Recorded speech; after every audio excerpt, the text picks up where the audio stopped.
Buen Sabado and good afternoon, everyone. It's good to see you all.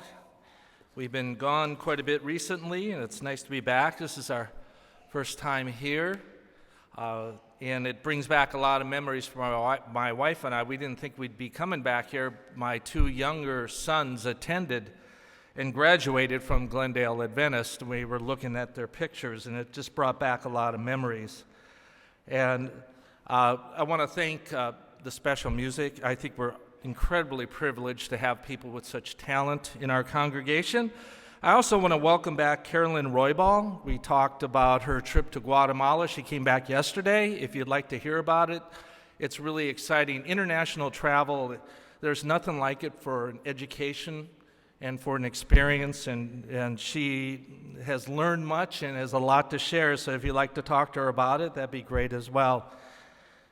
John Anderson, this is like Imperial all over again, isn't this? You know, like John were you in my accounting class? Oh, you were. What did you get? No, we won't go that far.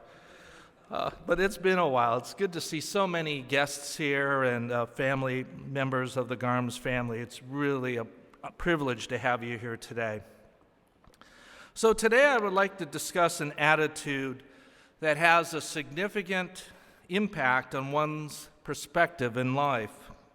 And the attitude I'm about to discuss can be subtle. We may not even realize we've embraced it. We may not even realize it is deeply ingrained in our personality, in our everyday communications, in our thought process, and it can be destructive, especially in our relationships with others, with our spouses, with our children, with our coworkers, with our friends, and ultimately in our relationship with God. To analyze this attitude, this outlook, let's go to Luke 17, verse 12. Luke 17, verse 12.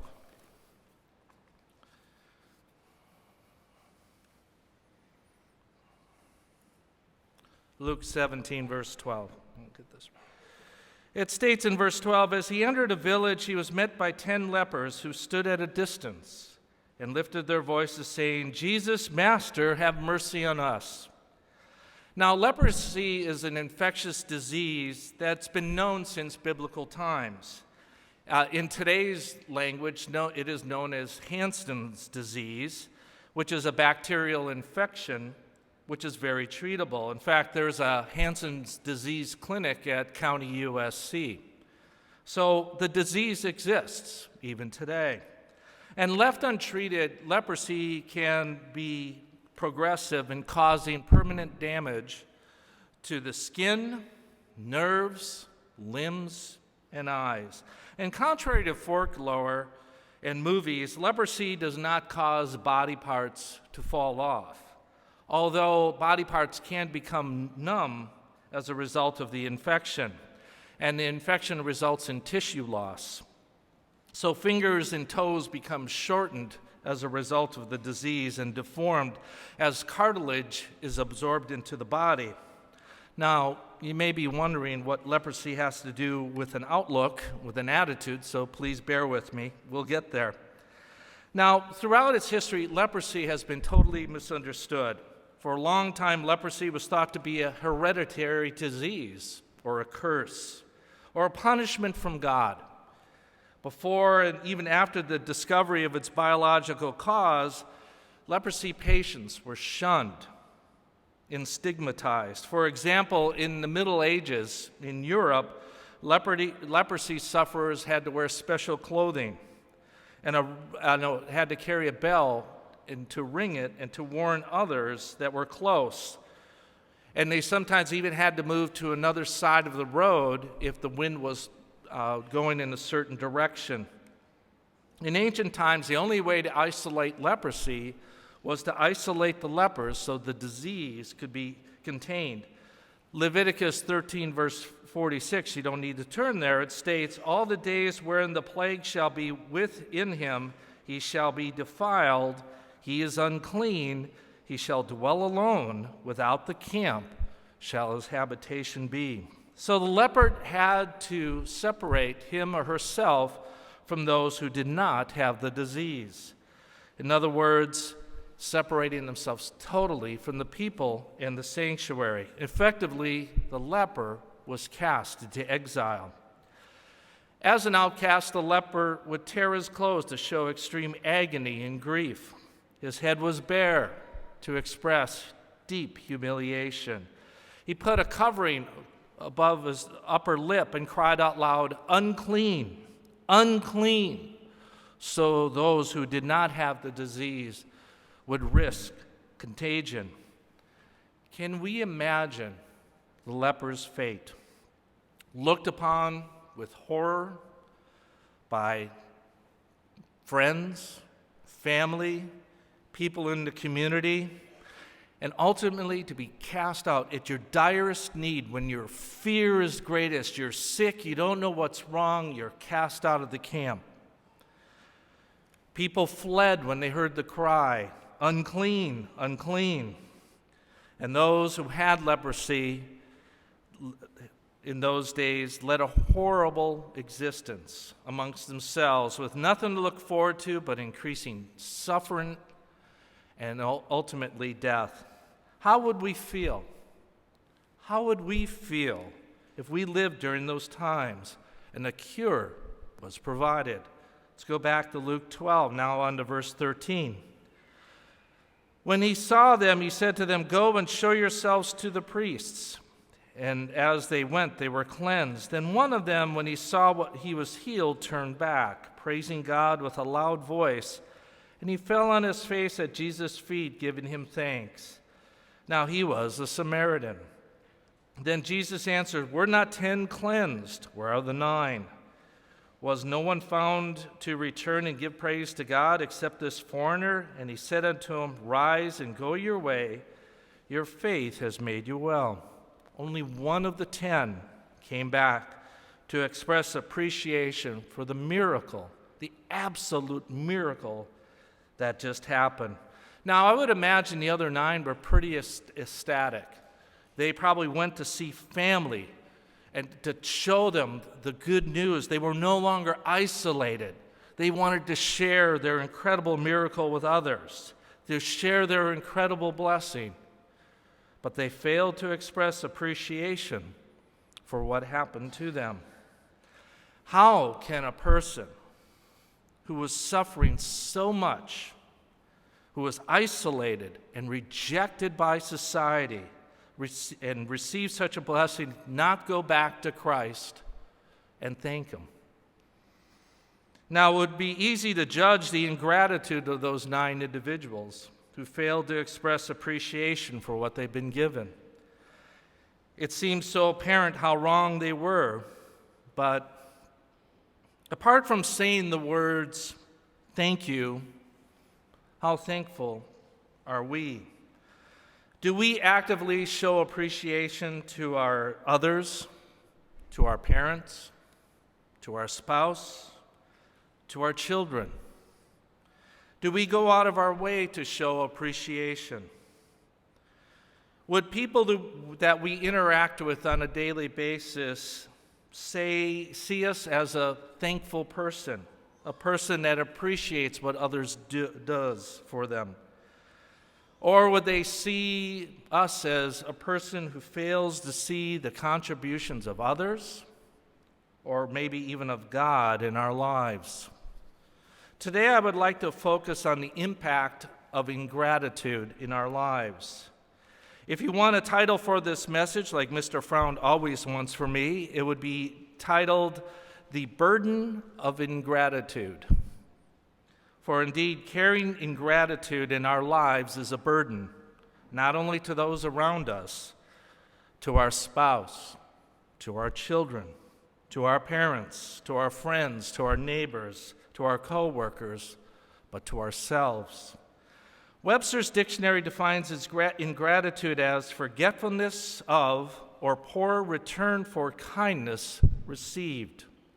It can also be defined as not appreciating or valuing what one has or has been given. It should be noted that unexpressed gratitude is also ingratitude. In today's fast-paced world, most people do not have the time or seem to have the time for appreciation or thankfulness. Work, family matters, soccer practice, doctor's appointments, countless other things become a main priority, especially when one has a family to take care of.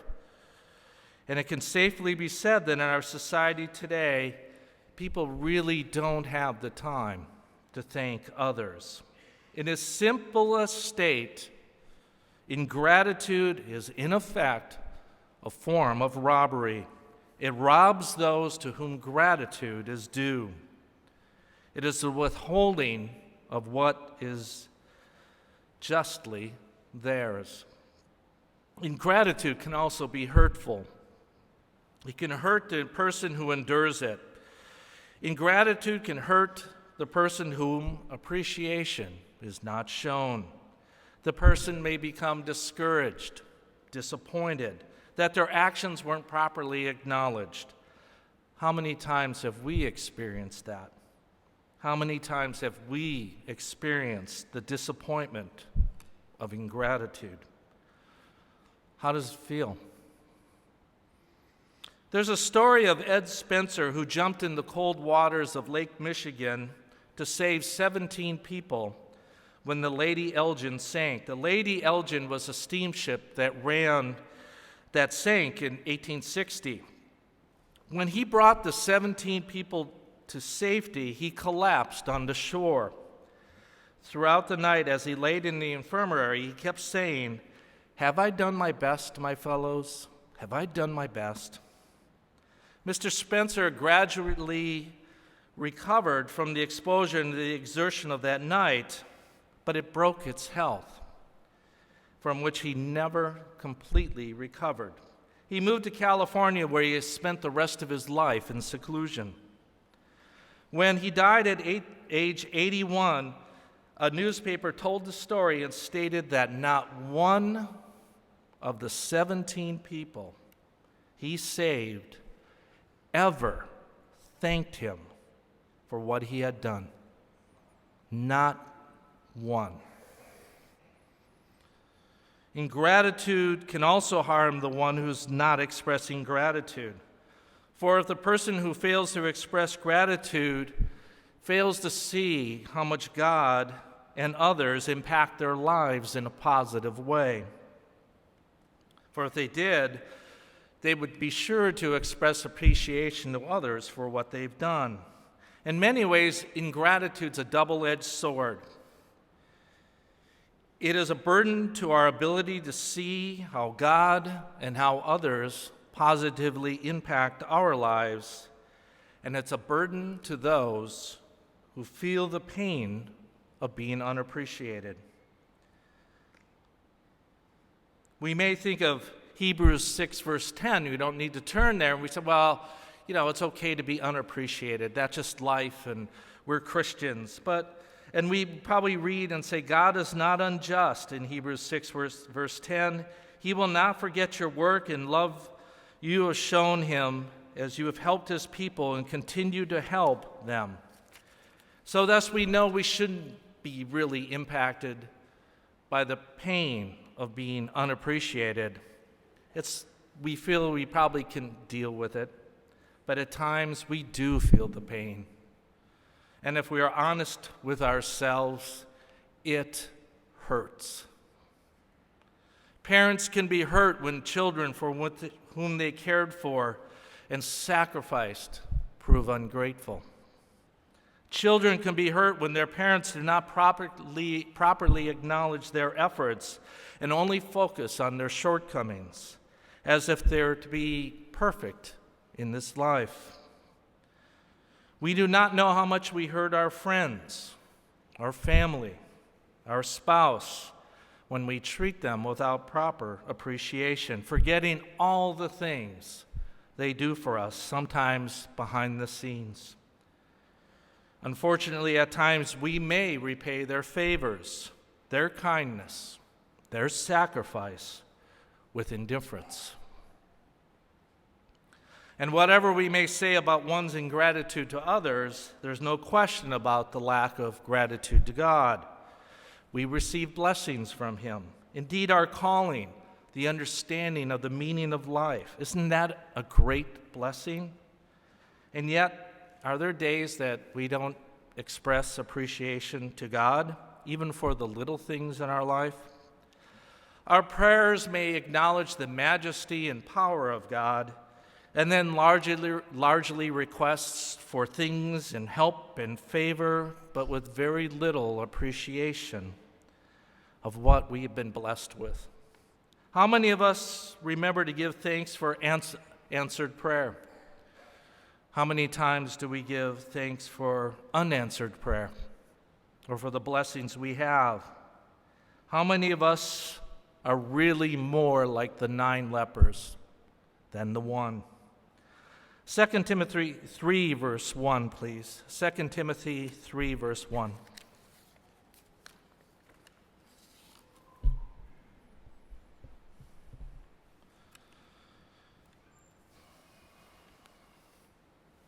It states in 2 Timothy 3, verse 1, "But know this, that in the last days perilous times will come, for men will be lovers of themselves, lovers of money, boasters, proud, blasphemers, disobedient to parents, unthankful, unholy, unloving, unforgiving, slanderers, without self-control, brutal, despisers of good, traitors, headstrong, haughty, lovers of pleasure rather than lovers of God, having a form of godliness but denying its powers. And from such people turn away." The time of the end will be a time where society and people within it are generally unappreciative, unthankful.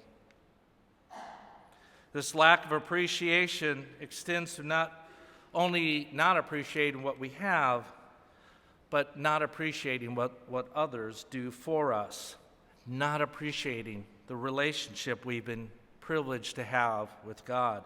Romans 1, verse 21.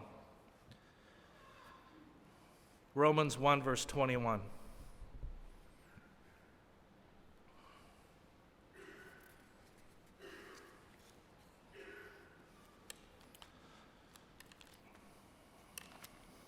Romans 1, verse 21.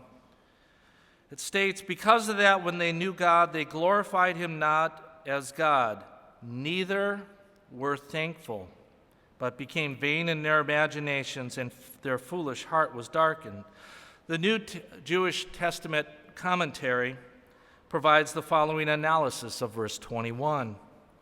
Whether you acknowledge God's existence is not the question. Even the demons believe in God, and their belief makes them tremble. The issue, rather, is that you do not glorify Him or thank Him. You do not relate to Him personally as He is. It is this initial failing that produces the long downhill slide. Once God is no longer in your thinking, everything becomes futile or vain. Your heart becomes spiritually undiscerning and lacking God's light, and it can only then be darkened. What does the rest of Romans chapter say about those who are unthankful? Professing themselves to be wise, they became fools and changed the glory of the uncorruptible God into an image made into an incorruptible man, and to birds and to four-footed beasts and creeping things. Wherefore God also gave them up to uncleanness through the lust of their own hearts, to dishonor their own bodies between themselves. Romans 1, 22 to 24. One of the hallmarks and one of the traits of those who would reject God in their knowledge is that they become unthankful. The danger of ingratitude, of being unthankful, can have a dramatic impact in our lives. It can impact our view of what we have, our view of others, our view of God. And during the recent downturn in the economy, the instability, this country has so much wealth, but yet we take for granted the simple blessings. When we consider that the poverty levels today far exceed the standard of living that most people enjoyed even a century ago. We live in a society that's fascinated with technology and gadgets, in a society of incredible abundance. I can safely say, and I think we would all agree with this, that we have gained more possessions to ourselves in this day and age than people have been able to do in any other time in this world, in any time in history. We have reached a point in history where things such as food, clothing, and shelter are no longer seen as blessings, but are right. While a great portion of the world looks at Western world and sees great wealth, we tend to view it as something we are entitled to. The problem is we may find ourselves encountering a situation where we need to take a step back, tighten up. Maybe it's a loss of employment or some other matter, and we need to tighten up and reduce our standard of living. And yet we look at others, and they're still attaining things that we would also like to have, and we may become upset because we feel we are being denied what is rightly ours. Turn to Luke 12, verse 15. Luke 12, verse 15.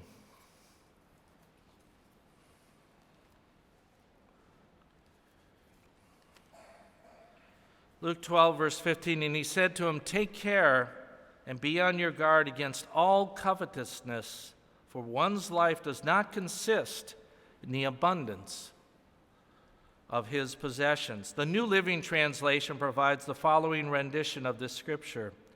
Then he said, "Beware, guard against every kind of greed. Life is not measured by how much you own." From television commercials to programs to movies to shopping malls to homes, there is a widespread attitude of entitlement and selfishness sweeping the nations of this world. Adults and children appear to be becoming more ungrateful, more unthankful, even though they have more each and every day. And the main accelerator to this is commercialism. Society has been caught up in the work so hard you deserve a new car and a vacation in the Bahamas mentality.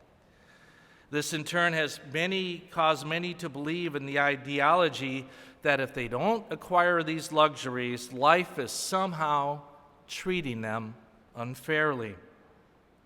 Thus, people find themselves getting into financial difficulties and challenges trying to attain what they believe is the American dream. One United States president made the following statement: "We have been recipients of the choicest blessings of heaven. We have been preserved these many years in peace and prosperity. We have grown in numbers, wealth, and power as no nation ever has grown, but we have forgotten God. We have forgotten the gracious hand that preserved us in peace and multiplied and enriched and strengthened us. And we have vainly imagined in the deceitfulness of our hearts that these blessings were produced by some superior wisdom and virtue of our own." The president was not a modern-day president, but Abraham Lincoln. And this is a tremendously powerful statement. Since the time President Lincoln gave this speech, the wealth, the prosperity, and the peace experienced by the United States is far greater, but along also with the attitude of pride, selfishness, and ingratitude. Thus, we can be ungrateful in a variety of ways. We can be unthankful for the blessings we've been giving, always just wanting more. It's never enough. We can be unthankful for the relationships we have around us. We can be unthankful with our relationship with God. And this ingratitude can be destructive on how we view what we have, and in our relationship with others, and in our relationship with God. So we need to guard our mind. We need to guard our thoughts. So what are ways we can identify an ungrateful frame of mind in our lives? This time I'd like to cover 4 symptoms of an unthankful or an ungrateful frame of mind. The first symptom, complaining. Complaining. People who are unthankful will tend to have negative personalities, and they find it easy to complain about little things or easily become moody. People who are unthankful are not deeply rooted or grounded in a positive or thankful pattern of thinking. So when something comes up and pushes their buttons, they quickly forget about the many blessings they have and begin to complain and grumble, become dissatisfied with their situation. And this brings about a negative or pessimistic personality or mood. And this explains the Israelites. When they would just go on complaining, even after God delivered them from the hands of their enemies and fed them. In Numbers, we are told how the Israelites were grumbling over the manna God was giving them every morning when they woke up. So God heard their complaints and stated the following. Turn to Numbers 11, verse 18. Numbers 11, verse 18. And I would like to read from the New Living Translation. And he says, "And say to the people, purify yourselves, for tomorrow you will have meat to eat. You were whining, and the Lord heard you cried, 'Oh, for some meat! We were better off in Egypt.' Now the Lord will give you meat, and you will have to eat it. And it won't be for just a day, or 2, or 5, or 10, or even 20. You will eat it for a whole month until you gag and you are sick of it. For you have rejected the Lord who is here among you, and you have whined to him, saying, 'Why did we ever leave Egypt?'" A second symptom of an unthankful or an ungrateful frame of mind, unforgiving. Unforgiving. Unthankful people can be unforgiving towards themselves, towards God, and towards others. In Matthew 18, we see the picture of an unthankful servant who was forgiven of a great debt, but he could not forgive his fellow servant of such a smaller debt. Turn to Matthew 18, verse 32. If a person is bitter or holds things against others, then it shows that they are ungrateful for what God has done for them. Matthew 18, verse 32. It states in Matthew 18, verse 32, "Then the king called in the man he had forgiven and said, 'You evil servant, I forgave you that tremendous debt because you pleaded with me. Shouldn't you have mercy on your fellow servant just as I had mercy on you?' Then the angry king sent the man to prison to be tortured until he had paid his entire debt." A third symptom of an unthankful frame of mind, dissatisfaction. Dissatisfaction. Unthankful people tend to be dissatisfied with what they have. It's never enough, and they only want more. And this is an obvious sign. Greed causes us to be unthankful for the things we have been blessed with. One can become frustrated when they're thinking about things that they don't have rather than what they do have. It's a mindset that gets people into financial trouble. They find themselves going into debt, to buying things they cannot afford. The desire to have outweighs the desire to be fiscally responsible. Or if they do have the money, they may spend it recklessly, only to find out they have spent what they had with little or nothing to show for it.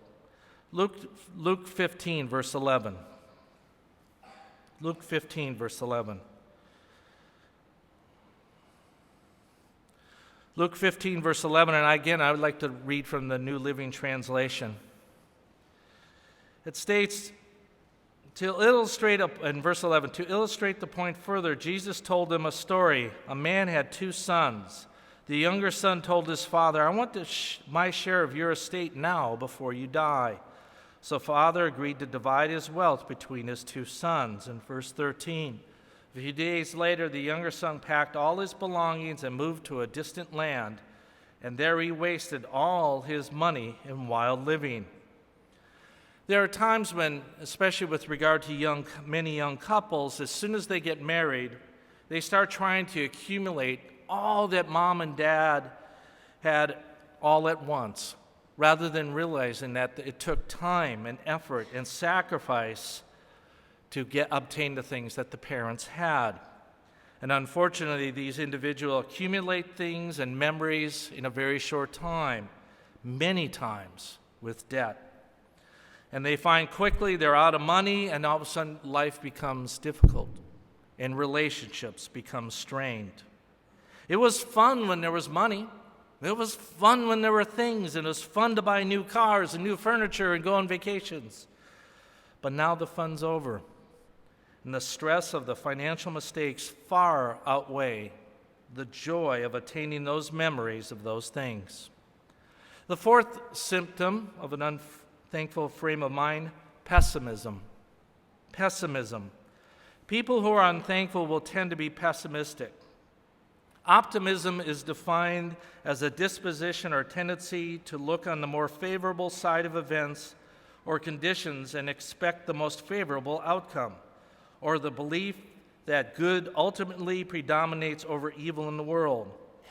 Pessimism is defined as the tendency to see, anticipate, or emphasize only bad or undesirable outcome, results, conditions, problems, etc., and also the belief that evil and pain in the world are not compensated by good and by happiness.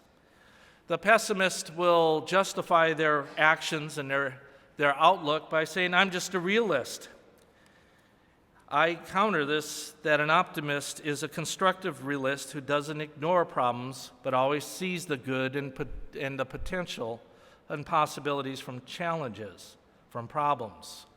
A pessimist sees more limiting problems than opportunities, but sometimes the danger of an optimist is that they fail to see problems at all. The 10 spies were discouraged when Israel, the 10 spies that were discouraged from entering Canaan were pessimists. They saw obstacles, strong and giant Canaanites, and heavily fortified cities, instead of opportunities and the faith and to trust God's power to take the land. They said, we're not able. It's too strong for us. Their pessimistic outlook caused them to negatively exaggerate reality and see themselves as tiny, weak grasshoppers. And so much negativity, what happened from the tent? It spread out. And it would spread out throughout the camp. And it created a defeatist attitude among the people. And this is in Numbers 14, if you want to read it later. They wanted to play it safe and regress instead of making progress. And their ultimate punishment was not to be allowed to enter into the land of Israel, a heavy price for their pessimism. So we need to ask ourselves, do we have these symptoms? Do we complain? Are we unforgiving? Are we dissatisfied with what we have? Are we properly taking care of what we have in this life, even though maybe it's meager? Are we pessimistic? Being unthankful, or conversely being thankful, is a choice. It's a thought process. And when we're unthankful, it says a lot about our character. Perhaps the biggest danger we face today as it regards the need to be thankful is that we have so much that we just take it for granted. Unlike the Depression-era generation where my parents grew up, who saved and scrimped and valued everything they had, most of us who live today cannot really remember hard times where you didn't have enough food on the table, or you're always being in want and hungry. or being cold. How many of us would agree we live in a thankless society?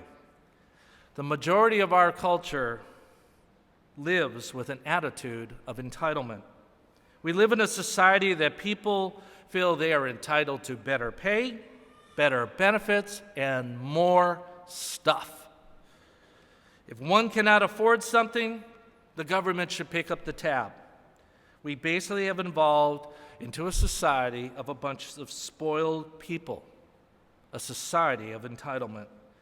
Too many never stop to give thanks for what they have, but loudly voice what their desire to have more.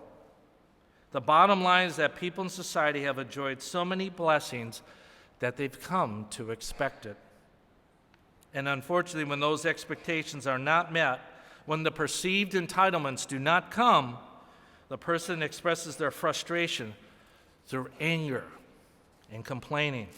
Hal Urban was an author and a teacher, a college teacher, wrote about an assignment he gave his students over 20 years. First, he raised a question in his class, and the question was, how many times a day do you complain? He wanted to get the students to identify with the old saying, we seldom think of what we have, but always of what we lack. So over 20 years, Mr. Urban conducted this experiment with his classes. He asked his students to go 24 hours without complaining. And the first response was typically, they complained. They didn't want to do that, but he told the students not to stop the experiment with the first complaint just because they blew it in the first hour. He said, that's okay, keep going. Just track how many times you complain or almost complain or catch yourself and make a note of it. He wanted them to go on for 24 hours, if possible, without complaining. Could we do it? Could we go 24 hours without complaining? That's an interesting question. So the students were tracking a piece of paper, and then he discussed with the students in the next class. He asked the students how many in the class did they think of 30 did not complain once in 24 hours. The typical answer the students saw, anywhere between 6 and 12 students never complained for 24 hours. But the real answer was, in over 20 years, the answer is 0. Everybody complained. All complained. The answer was consistent. There was never a person who didn't complain at least once during 24 hours. How about us? Could we go 24 hours without complaining? Without complaining about our boss, our co-workers, our spouse, our children, our parents, our government, the commuter that just cut us off with the car. I would like to challenge us to do that one day this coming week, to go one day without complaining. I will tell you, I've tried a number of times and I have failed miserably. But give it a try. Tally the times you do and then consider the impact that not only makes on your lives, but the lives of others. So how do we break this cycle of ingratitude, the influence of ingratitude in our lives? Whatever we think about through the day will affect our personality and our mood. So the first step in breaking the influence is to change our thinking. Change our thinking. Mahatma Gandhi once stated, "A man is but the product of his thoughts. What he thinks is what he becomes." If we spend the day thinking about negative things around us and things we can complain about, which are probably many, we will most likely develop a pessimistic personality. It will pull us down, since pessimism and optimism are opposites. And whatever one we allow to feed our mind will eventually push the other farther and farther away. One of the vital steps to develop a thankful personality is to meditate. That means to think about often the things in our lives we are thankful for. It may be helpful to make a list of the things we're thankful for and keep it and look at it periodically throughout the day when times get challenging. For example, you might find yourself at a difficult situation at work, but yet, are we appreciative that we at least have a job and we have gainful employment when so many are out of work today? It may take a little more work at first, but eventually, if we program our minds, we can start thinking positively about matters. It is a tearing down of some strongholds in our mind because we have been, this society, and we have been taught to think negatively. Philippians 4, verse 8. Philippians 4, verse 8. Philippians 4, verse 8.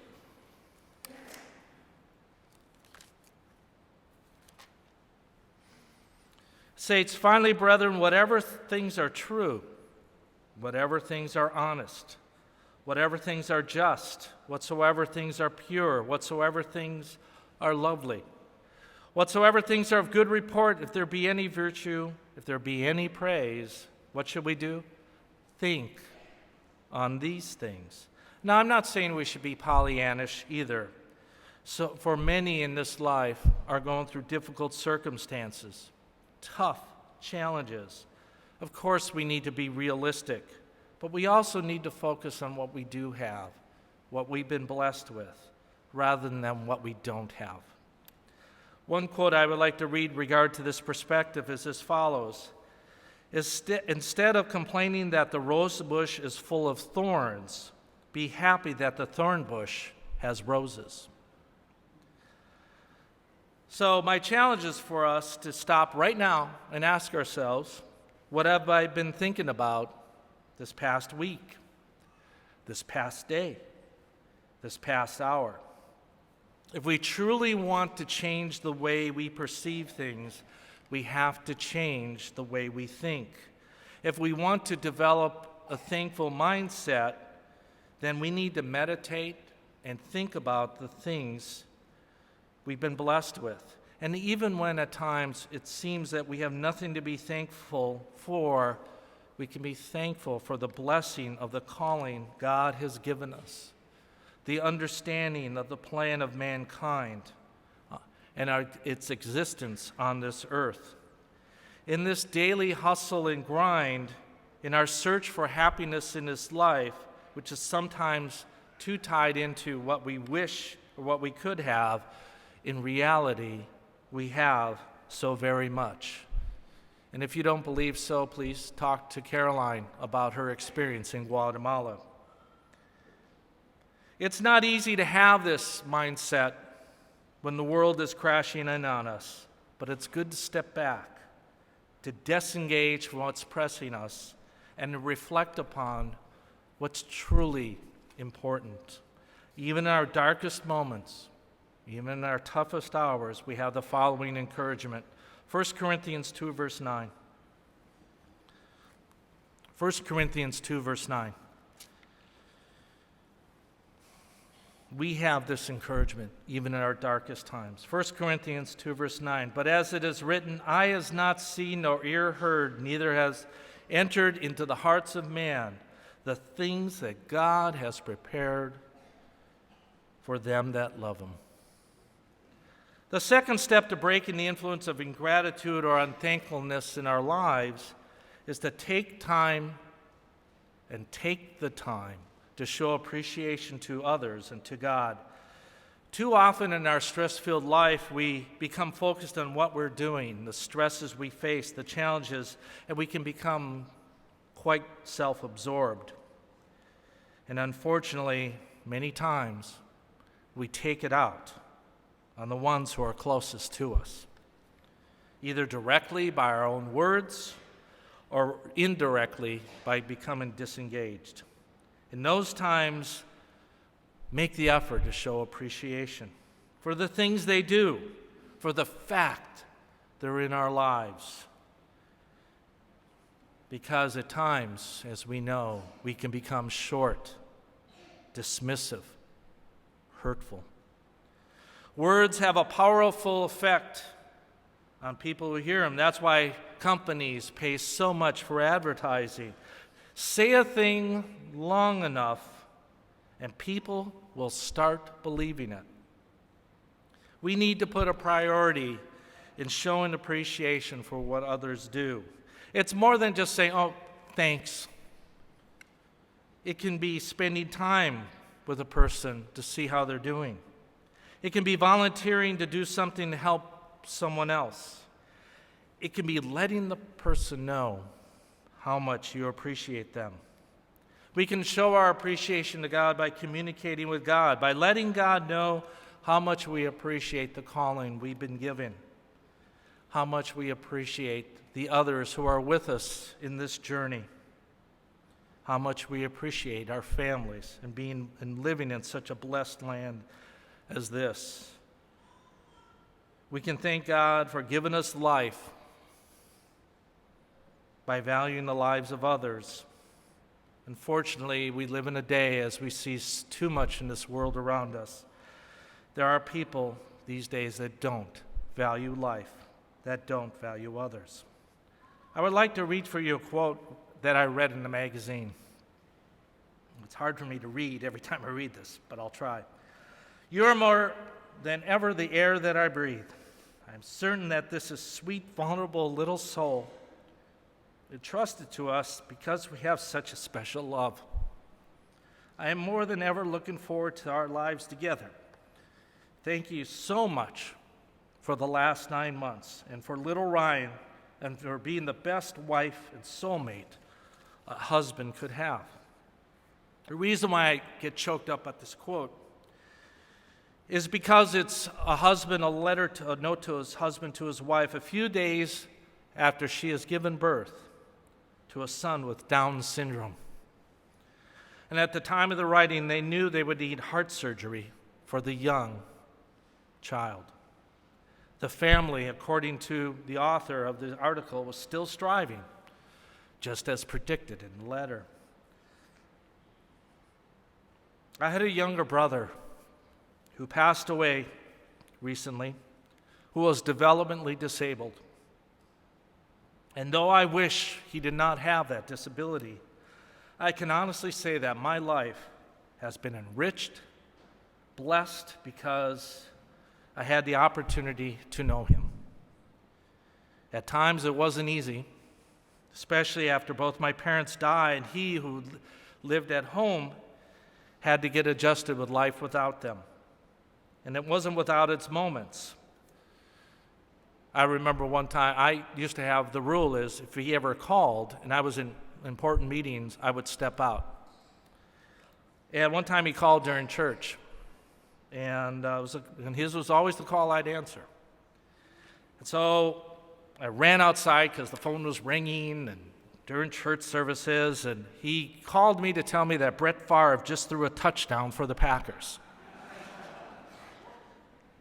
It's a special moment, and I do miss him.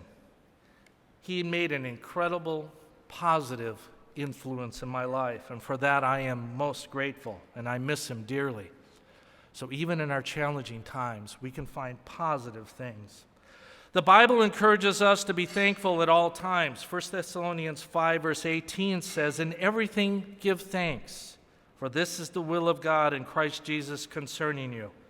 This not only includes what we've been given, but we are thankful for those around us. Turn to Galatians 6, verse 7. Galatians 6, verse 7.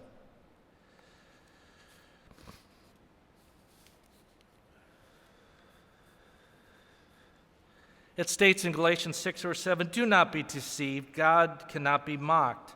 A man reaps what he sows. Whoever sows to please their flesh, from the flesh will reap destruction. Whoever sows to please the Spirit, from the Spirit will reap eternal life. Let us not become weary in doing good. For the proper time we will reap a harvest if we don't give up.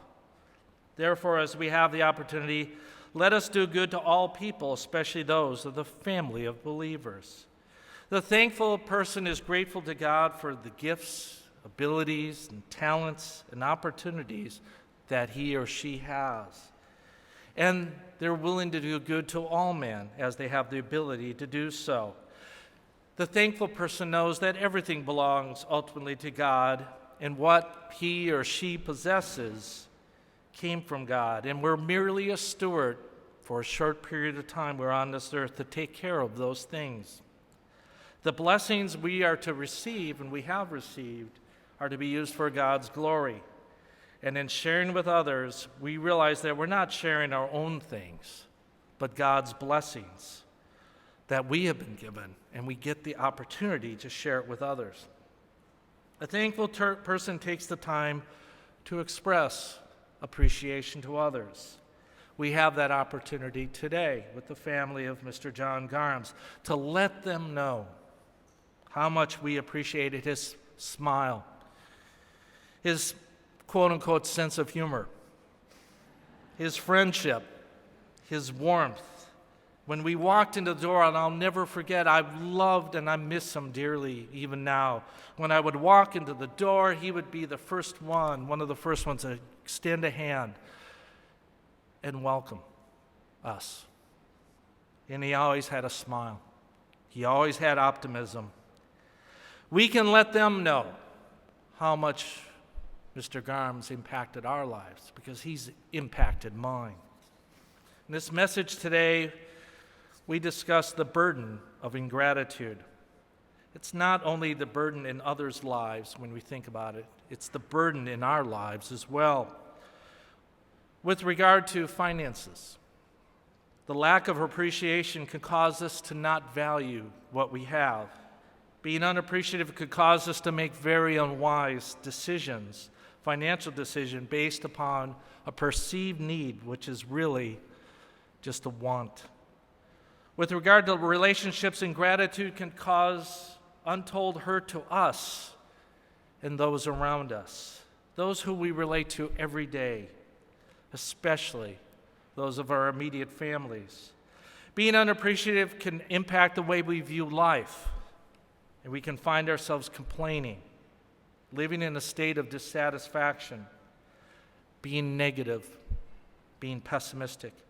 Being unappreciative and being unthankful can not only impair our relationships with others, it can destroy our relationship with God.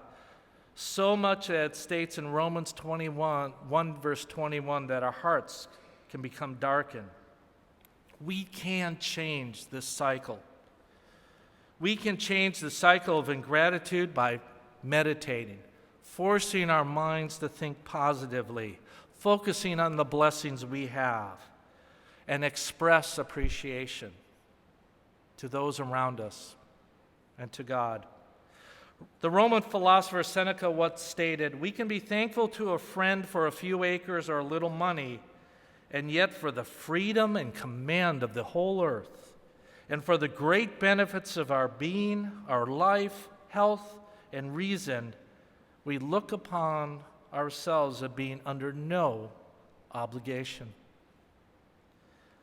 Even if we have a few physical possessions, even if we are going through incredible challenges, we have much to be thankful for.